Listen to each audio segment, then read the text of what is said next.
Unfiltered Podcast coming to you on January 17th, 2023.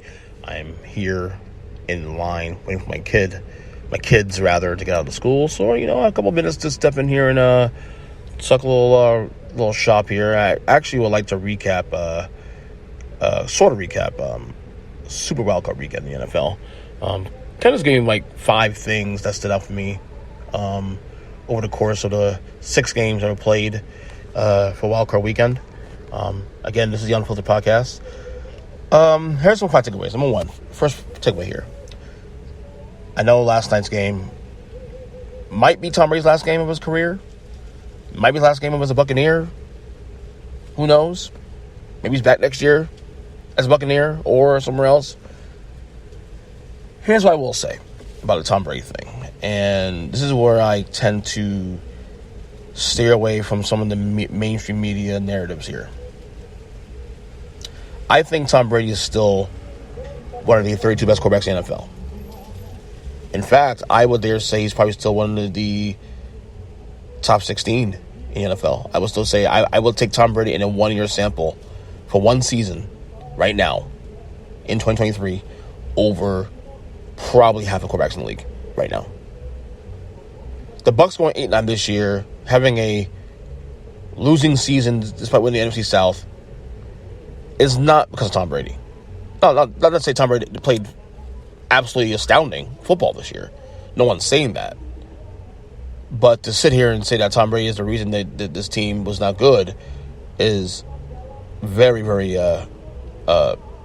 nonsensical, in my opinion. And if I'm a team like the Raiders, if I'm a team like, to a lesser extent the Niners, maybe the Titans, if I can get Tom Brady for a 1-year sample, if it wouldn't hurt my salary cap and my ability to build a roster around him for 1, maybe 2-year sample, I'd do it in a heartbeat. Now, again, he's going to have to cherry pick the teams he wants to go to, or would be interested in, for that matter. I don't think the sample of teams that he would play on is very large. I think it's either come back to Tampa, maybe Vegas, maybe Miami seems like a long shot, even with Tua's issues and concussions and whatnot. The Niners like a long shot the further they get into this playoffs. Tennessee is an option. Maybe go back to New England, maybe. I don't know. The Jets, I don't know. So I don't know if the amount of teams to play on is as wide as you think. But if you're a team needs a quarterback and has enough talent, you believe that can need a quarterback over the hump, and Tom Brady's available, I go after him. Absolutely. But here's what I will say. Like I said, people saying, he should retire. For what? Why should he retire? Because he had a bad game last night, had a rough year, despite the fact that that team was pretty bad all year long. That's stupid. No. Tom Brady is still better than half the quarterbacks in the league. And if he's still as good as that, if you tell me Tom Brady at 45 years old is Kirk Cousins, that's a good place. I'm okay with that, because at least with a Tom Brady as a Kirk Cousins gets you to the playoffs. Now, everything else is beyond that is up in the air, but he at least makes your team competitive. So there's that. All right, second takeaway from me from this weekend. The Lamar Jackson, Baltimore Ravens debacle obviously is going to be probably the biggest story of the offseason. Certainly has been one of the biggest stories of the league right now, currently in the middle of playoffs. But now the Ravens are in the playoffs. Lamar Jackson could be franchised and is likely to be franchised by the team. He wants a full guarantee contract. The Ravens have thus far said no. The optics look bad. Lamar putting out an IG post recently, basically what people assume is targeted towards the Ravens organization. But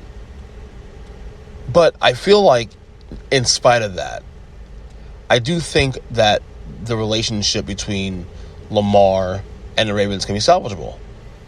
The thing is, someone has to budge. And that's the question. Who's going to blink first? A part of me feels like Baltimore will blink ultimately, because losing Lamar Jackson is going to set this team back a couple of years. because their entire offense is predicated around his skill set. You got to literally change the entire way they play football. There is no one who plays like Lamar Jackson in this league. You can say Tyler Huntley's a mobile quarterback and do some things, yes. But Lamar Jackson is a much better quarterback than Tyler Huntley. It's not even close. Lamar Jackson is a top 10 quarterback in the league. Possibly top 5 when healthy. So, when you look at all those things there, I think the relationship is still salvageable. I think once the cooler heads prevail, they'll get back in the room. I honestly believe that despite the optics, I do think Lamar will be a Raven next year. And I think he'll have a new contract. That's just a gut feeling I get. Because I don't think Baltimore can risk this getting worse. Not just because of the immediate future, but also the broader future. Because Lamar Jackson makes that team a lot of money. Even just forget the fact that he's as good as he is. But merchandise, marketing, he's one of the highest jersey sellers in the league. So Lamar Jackson makes that team a lot of money. Lamar knows his value. And hopefully the Ravens learn that soon too as well. Third observation this week, third takeaway is it's not going to happen as the days go by since that game, Jags-Chargers miracle. But Brandon Staley needs to be fired. And it's not just because of Saturday. It's always something with Brandon Staley as Chargers coach. It's always something, whether it's the Mike Williams thing last week and playing him in a game we didn't need him to play.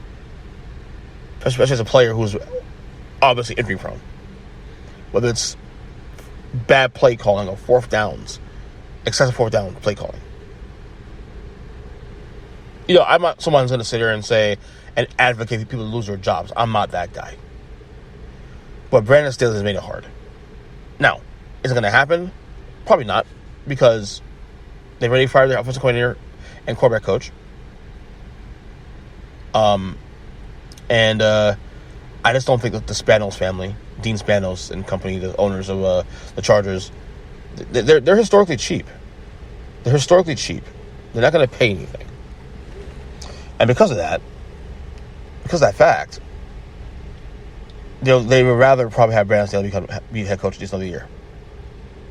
You know, obviously, I say that the cheap thing because Sean Payton, the rumors are that Sean Payton does covet that Chargers job. That's the rumors.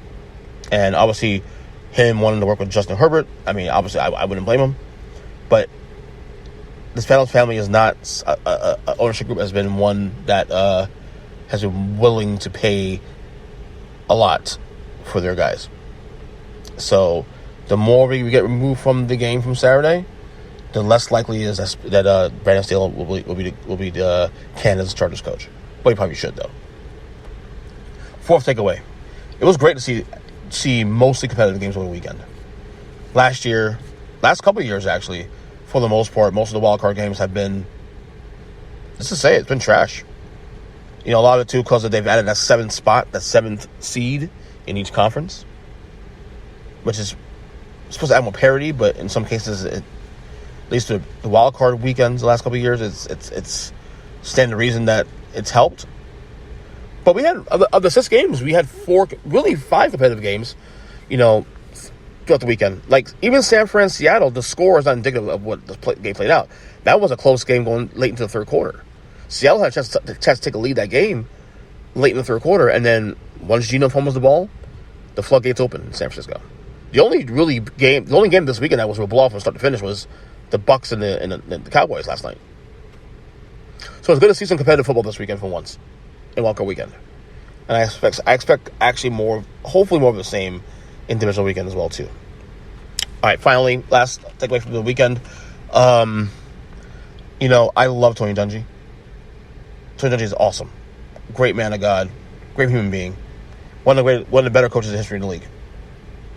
Deserves his flowers. He should get more credit for the Buccaneers team that won the Super Bowl the year before he got fired the year before that. In 2003. But that was his team he built. The team that John Gruden won with in 2002 with the Buccaneers, that was really Tony Dungy's team. And I like Tony Dungy also in the studio as an analyst. But in the broadcast booth, not even Al Michaels, the GOAT. Mount Rushmore play-by-play guy for me. Couldn't save him. He was bland. He was dry. He sounded very tired. Unfortunately, especially when doing playoff games, you need your color guy to be a little more excitement driven. And look, it's not a knock on Dungy as a person. Again, has a place in media too. He's actually really good in the studio at halftime. But when it comes to play-by-play, it's not it for him. It's not the place for him. He's way too monotone, way too dry, way too just boring. I hate to say it. And I say that as a guy who admires Tony Dungy. I think he's a great human being. And I don't want to keep adding on these superlatives and these positive things because it should be necessary. We just know how good he is. But at the same time, yeah, he needs to be in the studio, not in the booth. You know, for all the knock about Chris Collinsworth and how annoying he is, I would have taken Chris Collinsworth any day of the week on Saturday. Any day of the week. So, those are my takeaways from Super Walker weekend. Hope you guys enjoyed it. Hope you guys enjoyed your holiday weekend, and we will talk soon. This is the Unfiltered Podcast for January 17th, 2023.